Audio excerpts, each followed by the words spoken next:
आइए दोस्तों देखते हैं चक्रवृद्धि ब्याज का बहुत ही अच्छा टाइप देखते हैं। और इस टाइप से रिलेटेड मैं कल भी एक वीडियो बना चुका हूं। अगर वो वीडियो आपने नहीं देखी तो आप उसे देख लीजिए। उस वीडियो का लिंक इस वीडियो के नीचे दिया गया है, या आप प्लेलिस्ट में जाकर भी देख सकते हैं, क्योंकि यह बहुत ही ज़्यादा इम्पोर्टेंट टाइप है।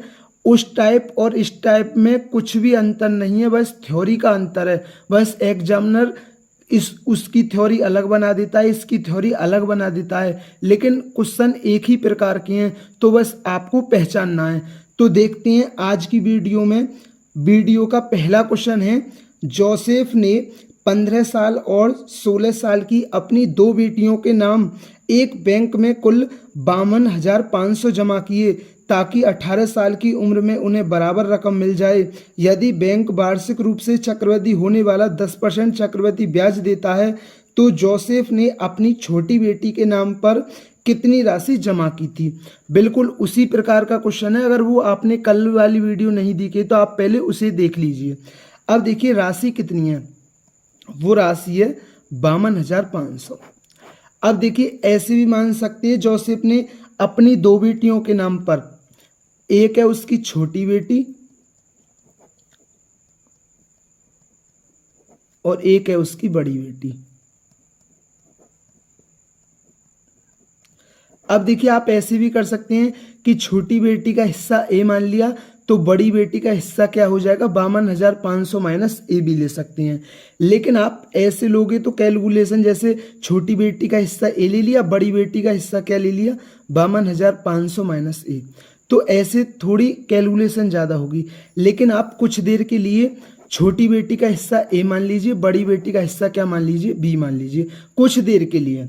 अब देखिए उसने क्या बोला है, छोटी बेटी कै साल की है, छोटी बेटी 15 साल की है और बड़ी बेटी कै साल की है 16 साल की हैं। अब उसने बोला है 18 साल की उम्र में उन्हें बराबर रकम मिल सके। अब एक बात है, छोटी बेटी 15 साल की है तो उसे 18 साल का होने में अभी कितना टाइम और लगेगा, तो उन्हें टाइम लगेगा 3 वर्ष। अगर बड़ी बेटी की बात करूं मैं, बड़ी बेटी 16 साल की है, उन्हें 18 साल की होने में कितना टाइम लगेगा, उन्हें टाइम लगेगा 2 वर्ष का, और छोटी बेटी को टाइम लगेगा 3 वर्ष का। अब देखिए, और चक्रवृद्धि ब्याज की दर कितनी है 10%। 10% की हम फ्रैक्शन जानते हैं क्या होती है 1/10, मतलब 10 रुपये पर एक ब्याज मिलेगा। अब देखिए तो छोटी बेटी का मिश्र धन कितना हो जाएगा। अब देखिए 10 पर एक ब्याज मतलब 11/10, और ये कितने समय के लिए 3 वर्ष के लिए, तो मैंने 3 कर दिया। अब बी, और ये कितना 11/10, और इसका टाइम कितना बड़ी बेटी का 2 वर्ष। अब इन्हें क्या मिल सके बराबर रकम मिल सके, इसलिए मैंने क्या कर दिया, अब ये बराबर कर दिया।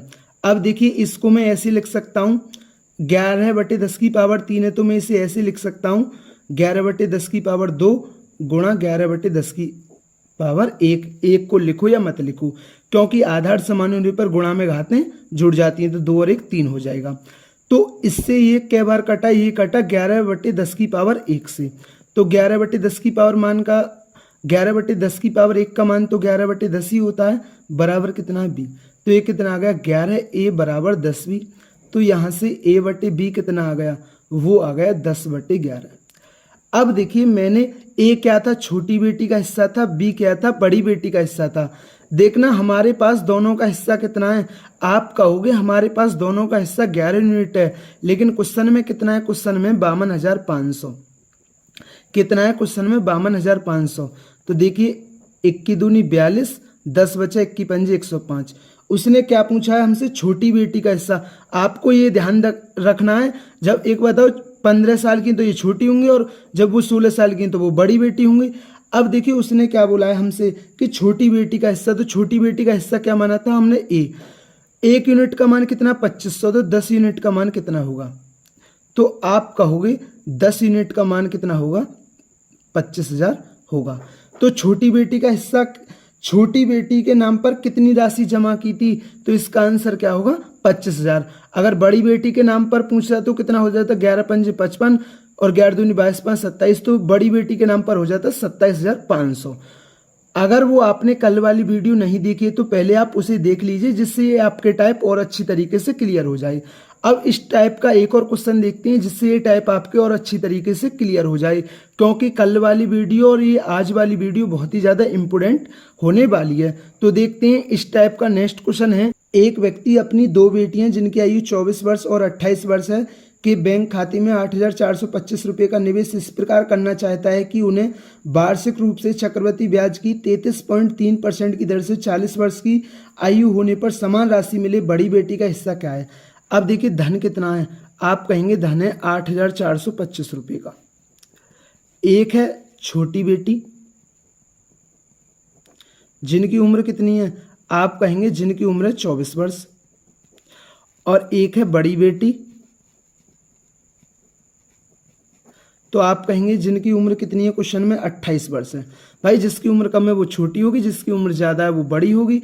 अब उसने बोला है 40 वर्ष की आयु पूरी होने में, तो पहले तो आप ये मान लीजिए छोटी बेटी का हिस्सा मैंने मान लिया ए मान लिया, और बड़ी बेटी का हिस्सा मैंने मान लिया बी मिलेगा, और छोटी बेटी को ए मिलेगा 40 वर्ष की आयु पूरी होने में।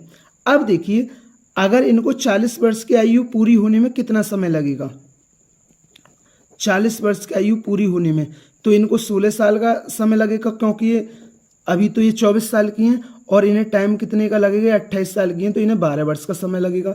और ब्याज की दर कितनी है, 33.3%।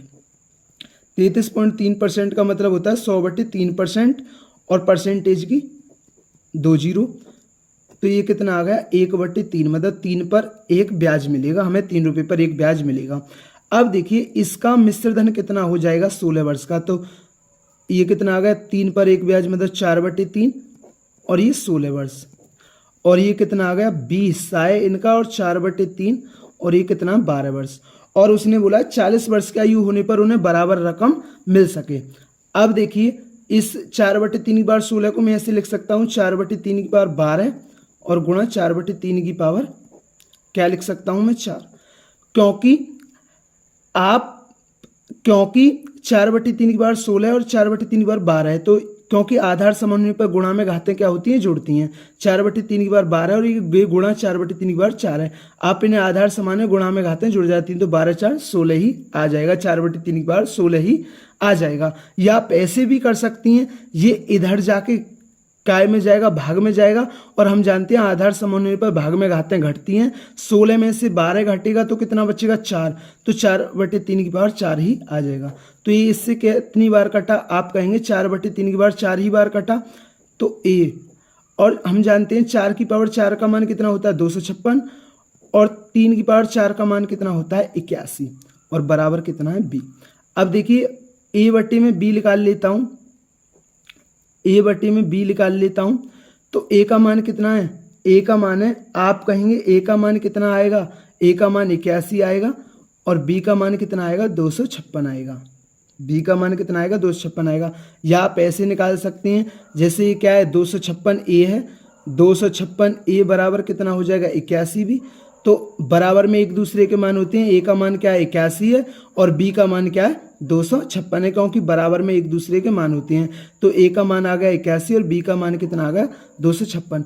अब देखिए हमारे हिसाब से दोनों पर राशि कितनी है, हमारे हिसाब से दोनों पर राशि कितनी है 7 8 5 13 337 यूनिट है, लेकिन क्वेश्चन में कितनी दी गई है, वो दी गई है 8425।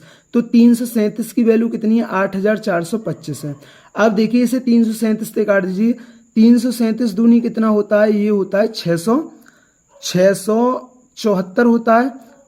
अब जब 842 में से 674 जाए कितना बचेगा, 12 में से 4 गए 8, 13 में 7 गए 6, और 7 में 6 गए 1, उतार लिया हमने 5, और 5 7 35, 5 15 3 18, तो ये कई बार कट गया 337 से 1685, 5 बार और कट गया, तो 1 यूनिट का मान कितना आ गया 25। अब उसने हमसे क्या पूछा, बड़ी बेटी का हिस्सा ज्ञात कीजिए।